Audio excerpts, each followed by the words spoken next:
میرے نبی نے فرمایا نیکی کبھی پرانی نہیں ہو سکتی، گناہ کبھی بھلایا نہیں جا سکتا، اور سنو بدلہ دلوانے والے میرے رب کو موت نہیں آ سکتی، وہ ہمیشہ کے لیے زندہ رہے گا، جیسا کرو گے ویسا بھرو گے، اس لیے کہ میرے اللہ کا ترازو صرف انصاف ہی تولتا ہے۔ جب قدرت تماچا مارتی ہے نا، پھر وہ جسم پر نہیں روح پر اثر کرتا ہے۔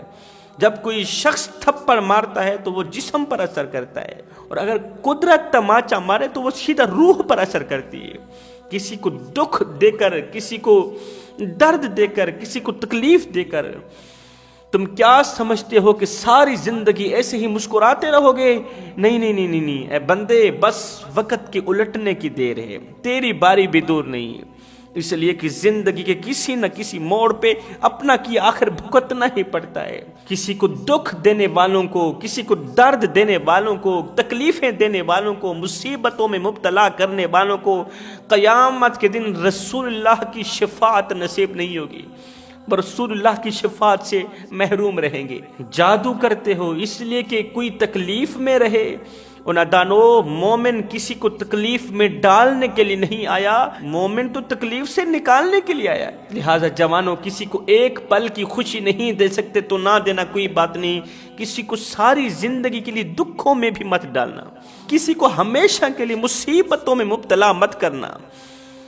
ایک مالک تھا، اسے غصہ آیا، غصے میں جل کر، غصے کی آگ میں جل کر، غصہ اس سلگتی ہوئی تیلی کی مانند ہے جو دوسروں کو جلانے سے پہلے خود جل کر راکھ ہو جاتی ہے۔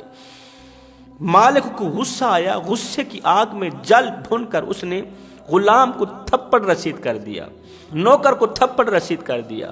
جیسے ہی نوکر کو تھپڑ لگا اسے بھی غصہ آ گیا، لیکن کیا کرتا، ڈرتا کیا نہ کرتا، آگے مالک تھا، مالک کو مار تو نہیں سکتا تھا، وہ 2 ٹکے کا ملازم تھا، نوکر تھا، مالک کو کیسے مار سکتا تھا؟ نوکر نے کیا کیا، شام کو گھر آتے ہی بیوی کے منہ پر تھپڑ رسید کر دیا۔ اب جیسے ہی بیوی کو تھپڑ لگا وہ بھی غصے کی آگ میں جل اٹھی، غصے میں آگ بگولا ہو گئی، لیکن کیا کرتی، آگے شوہر تھا، شوہر کو مار تو نہیں سکتی تھی۔ اب بیوی نے کیا کیا، ساتھ میں بڑے والا بیٹا بیٹھا تھا، اس نے بڑے والے بیٹے کے منہ پر تھپڑ رسید کر دیا۔ جیسے ہی بیٹے کے منہ پر تھپڑ لگا وہ بھی غصے کی آگ میں جل اٹھا، لیکن کیا کرتا، آگے ماں تھی، ماں کو مار تو نہیں سکتا تھا نا، ساتھ ہی چھوٹا سا بھائی بیٹھا تھا، اس بڑے بھائی نے چھوٹے بھائی کے منہ پر تھپڑ رسید کیا۔ اب چھوٹا بھائی بڑے بھائی کو مار کے اپنی آگ بجھا تو نہیں سکتا تھا، غصہ ختم تو نہیں کر سکتا تھا۔ چھوٹے بھائی نے کیا کیا، گھر کے باہر کتا بیٹھا تھا، اس نے جاتے ہی کتے کے منہ پر تھپڑ رسید کر دی۔ اب جیسے ہی کتے کو تھپڑ لگا وہ بھی غصے کی آگ میں جل اٹھا، غصے میں آگ بگولا ہو کر گھر سے نکلا، بھاگتے چلے جا رہا ہے، بھاگتے چلے جا رہا ہے۔